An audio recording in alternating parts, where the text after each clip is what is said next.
Good. Okay, hi everyone. Welcome to the Elendi Files, where we navigate the complexities of the global regulatory landscape of medical products. Our goal is to help make global medical product regulations accessible to everyone, whether you're a manufacturer, intermediary, regulatory specialist, or CEO of a MedTech startup. You're in the right place. Be sure to connect with us on LinkedIn and our website, ElendiLabs. This is Teddy, the General Manager of ElendiLabs. At ElendiLabs, we're all about connecting clients, be it medical product manufacturers, MedTech startups, biotech startups, with the right regulatory expertise to get products to people faster. And today I'm thrilled to be joined by Chee Wan from Asvien, a firm that helps to navigate the complexities of the Singaporean market.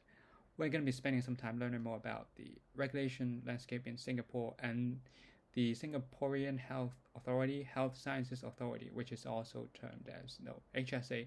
And thank you so much, Chee Wan, for being here to kick things off. Could you give us a brief introduction of what Asvien specializes in? Actually, my company is a branch of company from this company called ARQon Group. ARQon Group. So why ARQon decide to set up this company is because we mainly target, or rather at present, ARQon's group employee, most of them don't speak Chinese. So I think, as you know, a lot of product owners in China, they are desperate to get out of the shores of China because within the China market itself is pretty saturated. So many of them are looking beyond the shores of China. That's where we come in.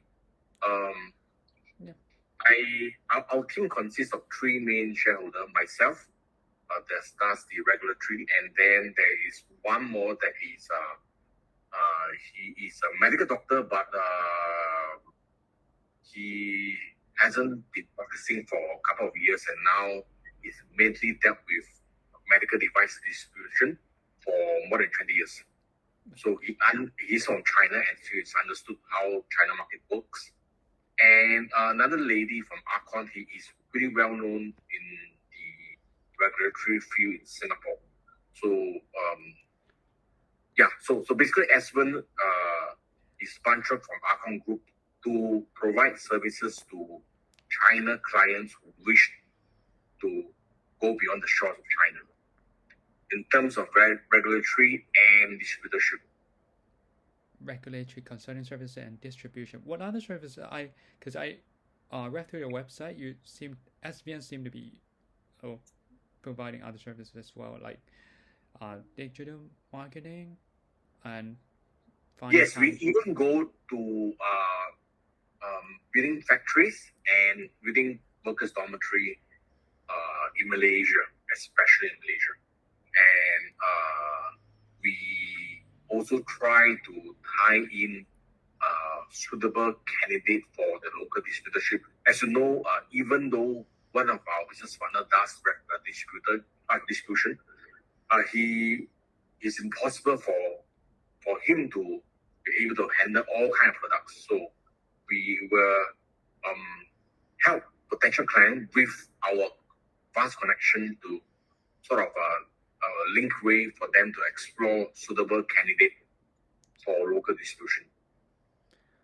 So, and it also, I think, has some other services. I think it's like one-stop solution for yes. clients, right? I have just came back from Guangzhou's one of the high-end medical device exhibition March this year, and I do realize that at present market sentiment, it is actually not enough for regulatory company to just aim at the regulatory part.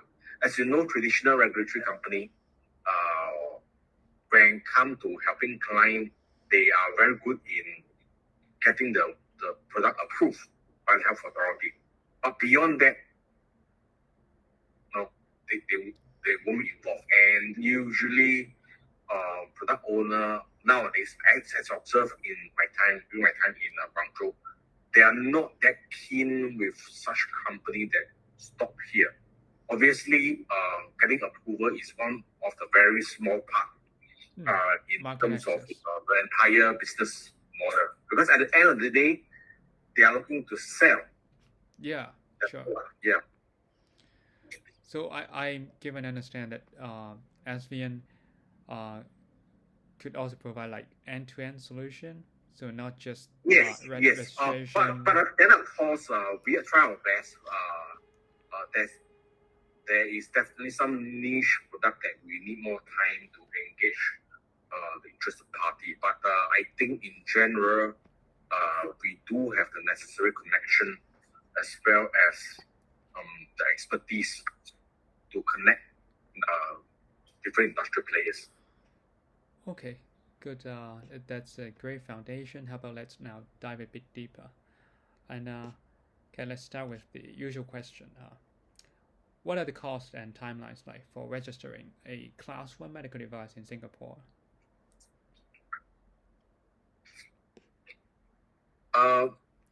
In Singapore, we do not call it Class 1. Class It's A, right? Class A, B, C, and D. Yeah, Class So, A. For Class A, is pretty much immediate approval because you just notify the authority, then you get approved. But there is a catch.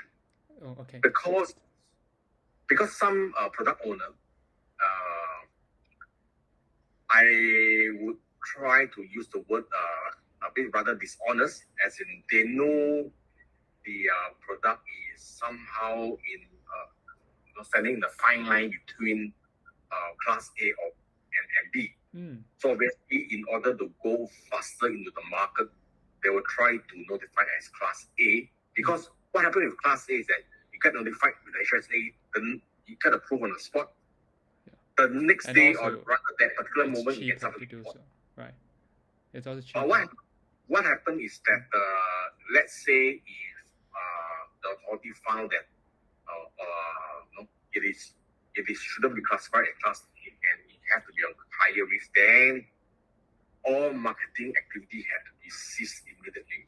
Oh, that's really on the spot news. Immediately. There's no negotiation and had to go through the whole evaluation round again.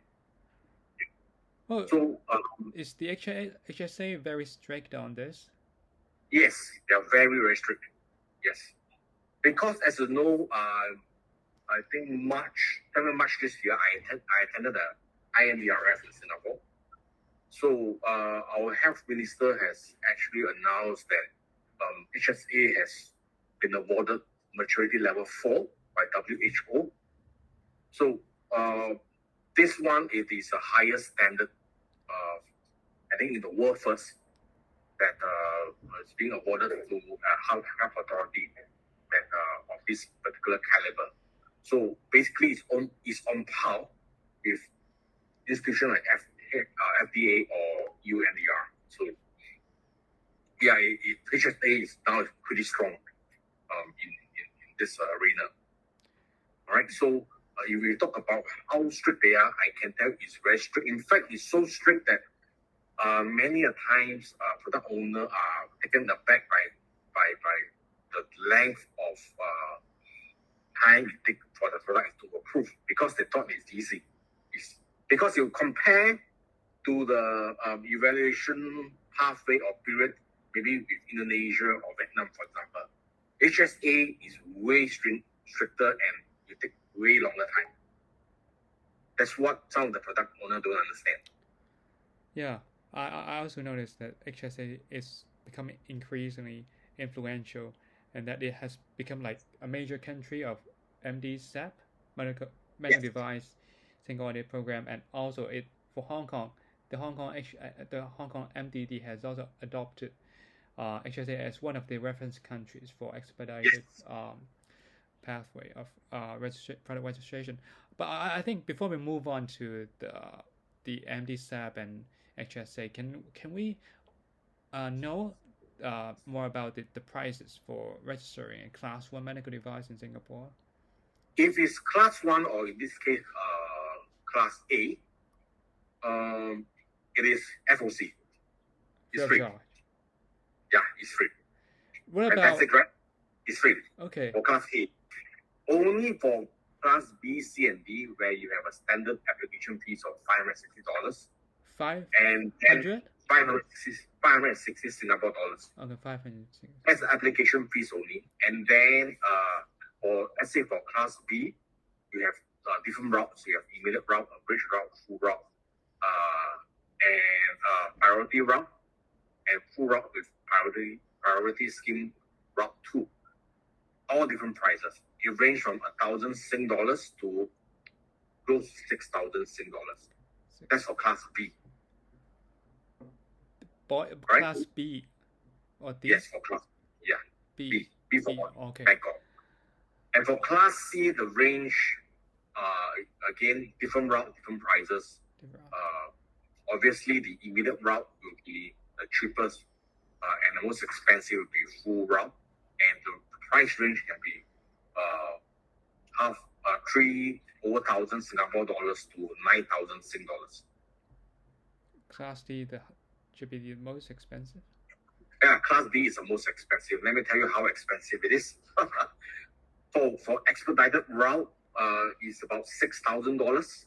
And I think if you are registering, maybe for example, heart stent with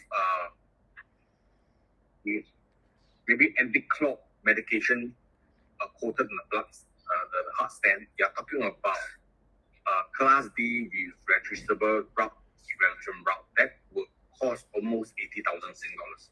80,000. Yes. Oh, because that involves not only HSA medical device department, that involves 2 departments. One is medical device department, the other one is therapeutic department. So both are evaluating the product at the same time. So that explains the cost. So what about the timelines for every class? You say timeline on average, if it's Class B, on average, maybe about 4 months. 4 on months. average. Okay, 4 months. And Class C, on an average, maybe about 6 to 9 months. 6 to 9 months. Okay. And Class D, in cases, it's not uncommon to be about a year or more. A year. Yeah. Okay. It's not uncommon. It's not uncommon. Okay. Yeah. I have I remember I deal with a Class D product that is for burns victim. Sorry. For burns victim, it's like a patch. Okay, it's a patch. So when a patient maybe 50% burn in the body, okay. so they apply this patch on their patch. Okay. How long? Yeah, for wound healing. So that took me about 2 years. 2 years. Yeah, for to get approved. Okay. Because I think there's one biological component which comes from pig skin. So as you know, pig skin sometimes is very sensitive because of cases of disease spread over from the swine to human. So many questions are being asked. That's why I explained the timeline of this length. Okay, so that's why it takes 2 years for such product to be registered. Exactly. Okay, good to know some basics of the Singaporean registration. You just mentioned that HSA is becoming more and more important on a global scale, and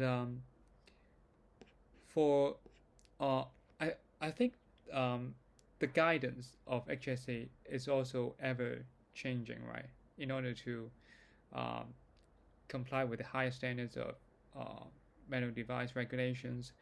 I hear that there is a major change to the guidance GN15, which is about medical device product registration, right? GN15, right? Yeah. Has there been a major change to GN15? A major update?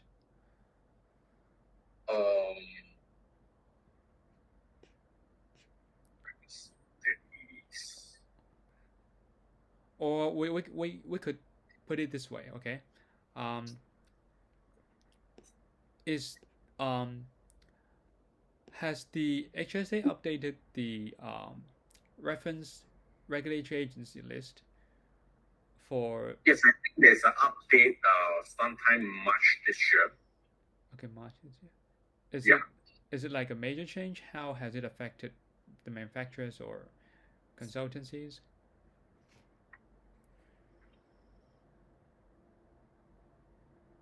Can I get back to you on this? I'll need to find. Yeah, that Sure. is a change in the March this year.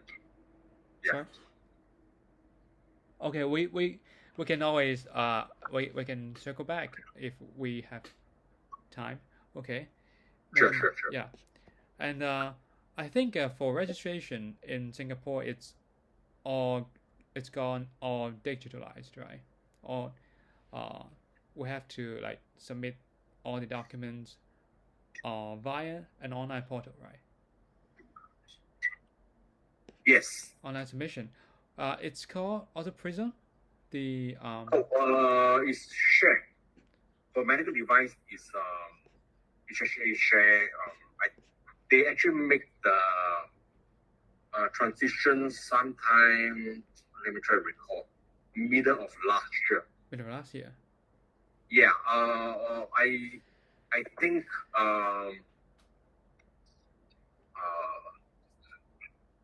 when they start to implement, it is because you're talking about transferring huge volumes of data from the old system to a shared system. So obviously, number one, it takes a lot of time to do that. Number two, there will be bugs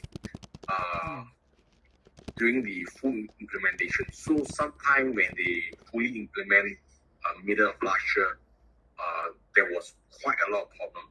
I think right now, as due today, I think most, if not all, of the bugs are being ironed out. Yeah. So one of the, I think as a regulatory person, I think for me one of the major rather benefits or rather improvement I see from this system is to able to upload folders instead of one by one. Yeah. Okay. Because I recall when I start to do submission with Hong Kong MDD, using their system, they already able to accept folders already. So I was always wondering why HSA is so stone age until they implement the share system. So I realized they have this particular function. However, they have upped the security level such a way that, for example, if your files consist of a URL link, you won't be able to upload. That's point number one. Point number two is that if your file name have some characters, like for example, inverted comma or a colon, or some of those special characters, also disallow you to upload. I think for their own security reasons. So yeah, so that's something we as a regulatory people have to be seasoned to such changes. I think it's fine. It's just a matter of getting used to it. I think right now, after about 9 months, I'm more or less used to the new system already. 9 months, but I think the system is being updated, constantly. So I think consultancies in Singapore have to, keep abreast of the updates of the system, and I also noticed that there is quite a number of limitations for the uploading of documents, because you just mentioned if your documents contain URLs or other punctuations like semicolons or other text or characters, then the documents could not be uploaded to the share, right? the share system? I do ask the HSA why is this so. The answer was that it is for their IT security reason that Any they security reason? implement such. So there must be a reason. I think only the IT people will know why this is not being allowed. Is it causing trouble for consultancies to use the system? Because any bugs, any delays in the system might cause a delay in delivery time of project. Yeah. Not really, because I think if you do enough submission, you know the requirement and you can act, and you do recognize the error message promptly.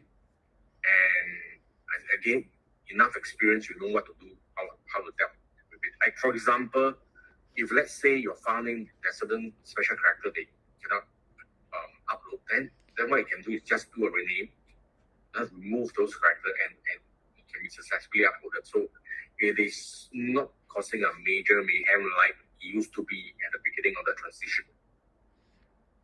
Okay. So the system is kind of robust enough to let users know the errors or their requirements instead in fact, of you look at the user interface, it is much more modernized. Okay. And many parameter, or rather, it is like a one-stop station to input many different fields. Like for example, last time when we deal with the financial part, we need to deal with it separately, different department, different application. But this time, it is all these are under one roof, so it can be done within the share system. So it's more integrated and modernized, I would say. So it's just a matter of getting used to, because obviously it is very different from the old system. But after some time, it's going to get easier. Okay, good to hear that Singapore is like improving its standards, and then it's like catching up with the US FDA and EU EMA. So we have to, because WHO does awarded us with a high degree of honor, so we have to with that way, yeah. But speaking of this, speaking of high standards, has HSA adopted fully the GDP MDS, good distribution practice for medical devices? Has it? Sorry, can you repeat the question again? Has the HSA fully adopted good distribution practice for medical devices? Yes. This has been in place. In fact, if you look at application of importer, for example, you will need either the GDP MDS or ISO 13485. So either one of them. So if you look at the content of the GDP MDS, it is quite similar to what our neighboring country like MDA Malaysia is adopting. So MDA, they're using GDP MD. So it's pretty similar.